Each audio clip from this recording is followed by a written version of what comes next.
Okay, our first lightning talk is by Rajeev Jain from Argonne on data reduction for the Flash X simulations.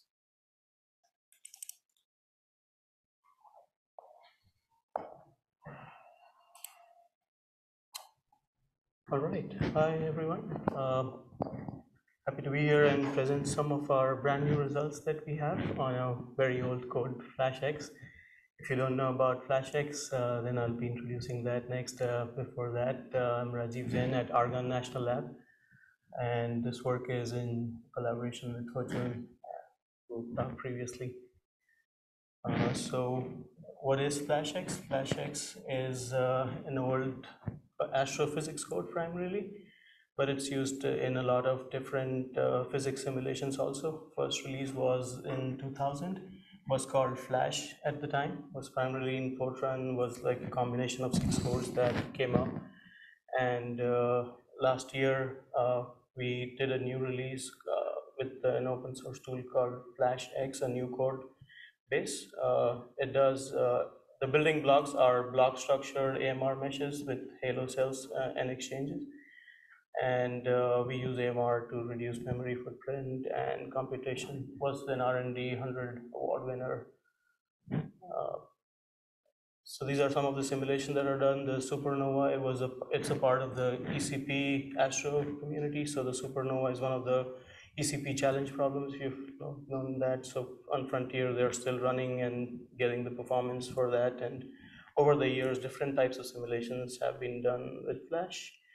So jumping on to quickly what we've done in the past year or so is added this ability to compress the files that are written. So you write 2 types of files, plot files and checkpoint files.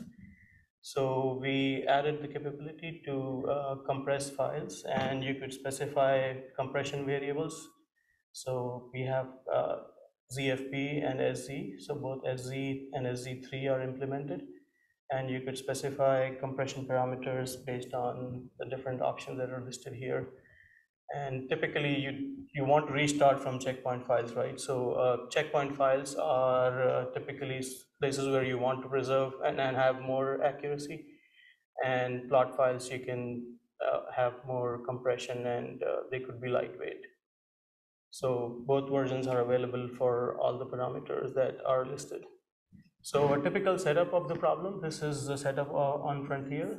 So you get the repo, you do the setup in the following manner, and you run a /setup, you set up a setup problem. I'll go over in the next slide what a setup problem is. And then you get a directory called setup 3232. So 32 is the structured size of the block. So on each direction of block structured mesh, you have 32 elements, and then you just have a setup option SDF5 ZFP, and internally that takes care of everything, setting up the parameters and everything, and site Frontier takes care of all the dependencies. Anyway, going into the results, so this is just small experiments like results that we produced in the past 2-3 weeks, I think. So for the setup problem, it's typically just in an open space. You have a large explosion taking place, and it takes it deals with a lot of different physics, and it's a good test for our hydrodynamics problem. So checkpoint file sizes are like around 45 gigs. I'm just comparing the first 3. So as the simulation progresses, you have more points, and it's exploding. So the file size of the checkpoint file size keeps on increasing, and you get to around like 20 checkpoint files and way more plot files. You can change the frequency of each one of them.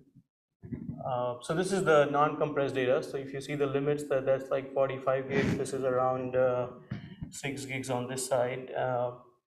So now just comparing the ZFP lossless, and this is with chunking.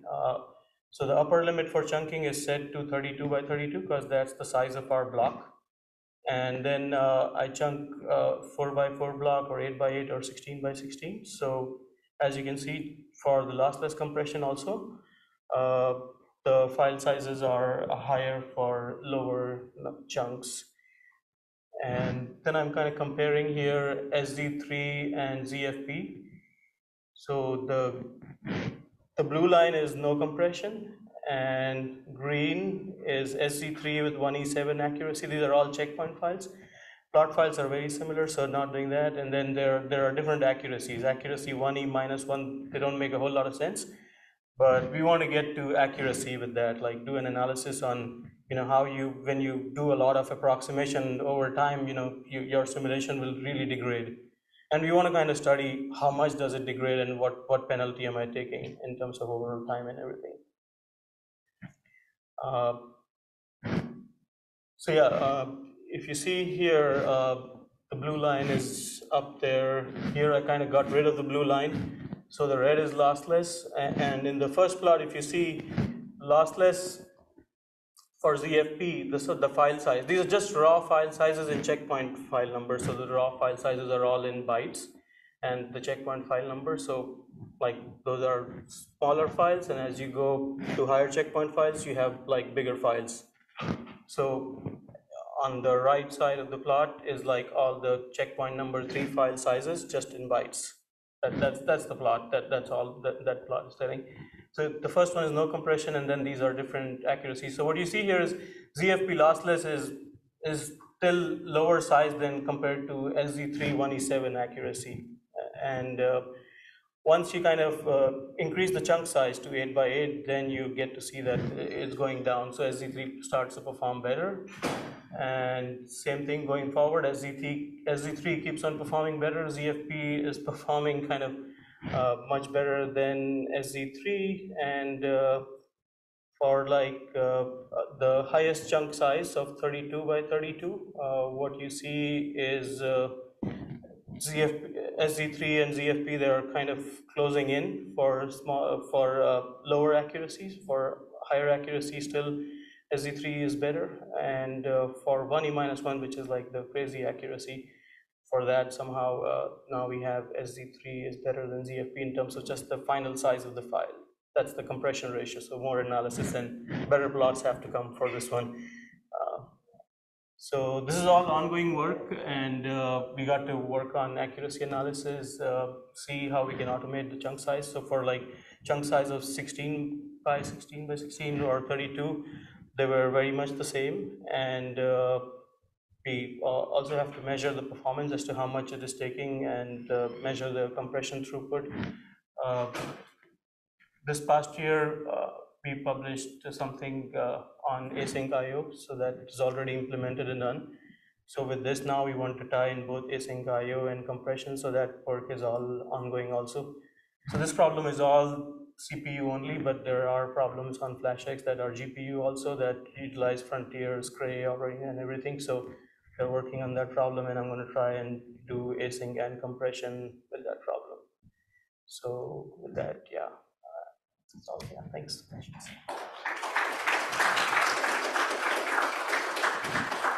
Questions? Oh. Thanks, Rajeev. So were those chunk sizes HDF5 chunk sizes? Yes. So do those chunk sizes strike anybody as being really pretty small? Like insanely small to get good IO? I see Elena nodding your head. Well, maybe somebody on the HDF group can speak to that. They just seem like they're really small chunk sizes if you're after good IO. No, we're not aggregating them. So these are all still very raw results. So we wanted to try the really small chunk sizes because sometimes the problems are small. So we want to see if it really makes sense to do any compression for those problems or not, or just let them be. And the upper bound is 32 because that's like the block sizes on each direction. So when you set up the problem, you set your NXB and YB. That's for the block structured mesh. That's what you set. So those are those sizes. Although they are set up as HDF5 sizes, and I think that you can set up higher sizes.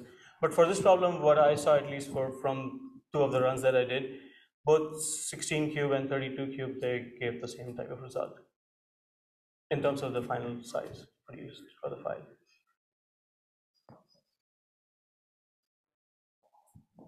Okay, any other questions?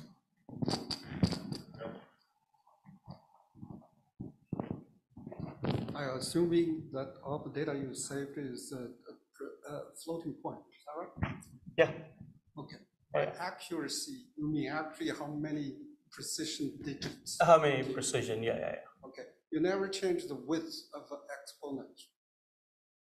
I never change the width of the exponent. In this case, but although I have all those other options supported, so those are all another tries that I have to do. Those options are all supported. Okay. For these experiments though, it was just accuracy that I used. I could set one or either, or just compress plot files or checkpoint files. So, but for this one, these tests, it was all accuracy. Thank you. Any other questions? No? Okay, then